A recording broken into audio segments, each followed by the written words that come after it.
Glénat utilise l'intelligence artificielle pour l'édition Prestige de Berserk. Ce mardi est sorti le deuxième tome de l'édition Prestige de Berserk et avec lui une grosse polémique puisqu'une tweetos a remarqué qu'une des illustrations avait de sérieux problèmes. Tiré du quatrième tome de la série, on y retrouve un Guts sur une pile de gravats tenant son épée qui n'a pas de pommeau avec une finition bien dégueulasse. Loiserty l'a remarqué et a partagé sur Twitter que l'image avait été modifiée par intelligence artificielle. Sauf que non, l'image a des problèmes et pas qu'au niveau de l'épée, mais elle n'a clairement pas été modifiée par intelligence artificielle, plutôt avec l'outil tampon au hasard de Photoshop. Et c'est normal car dans l'édition classique, à la place du pommeau et de tout un tas de nuages, il y a Berserk écrit en japonais. À la limite, l'IA aurait pu être utilisée pour blanchir le texte, sauf que ça n'a aucun intérêt vu comme c'est rapide à faire dans Photoshop, surtout qu'elles sont vraiment pas douées pour générer des trucs dans un endroit aussi restreint. À la place, l'éditeur a utilisé l'outil tampon, c'est pour ça qu'on se retrouve avec plusieurs fois le même motif de l'épée et pas mal de nuages qui sont franchement ressemblants. Mais on s'en fiche puisque le vrai problème c'est que l'éditeur ne l'a pas remarqué pour une édition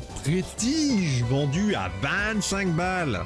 Il a été marketé à grands coups de trailer, surtout que Glénat a l'image dans une version complètement clean puisqu'elle est disponible dans un artbook sorti en 2009 qui est d'ailleurs toujours disponible à la vente. Autant vous dire qu'avec Kentaro Miura, le dessinateur de l'œuvre qui est décédé il y a quelques années, c'est franchement irrespectueux, surtout quand cette édition est censée commémorer l'auteur. Bref, les fans de l'œuvre sont furieux et Glénat ne le remarquera sans doute pas avant encore quelques jours puisqu'ils ont quitté X il y a quelques mois. Quoique, ils ont des messages un peu partout sur leur post sur Instagram. Donc n'allez pas retrouver engueuler le pauvre dessinateur qui a modifié l'image, c'est plus une erreur globale de l'entreprise. Et malgré ça, allez acheter cette édition puisque ça reste l'une des plus qualitatives qu'on ait eu, toutes licences confondues, mais attendez quelques mois pour prendre le tome 2, le temps qu'il soit réédité avec l'erreur modifiée. Dans tous les cas, je vous tiendrai au courant dans les prochains jours comment l'affaire évolue, abonne-toi pour plus d'actu.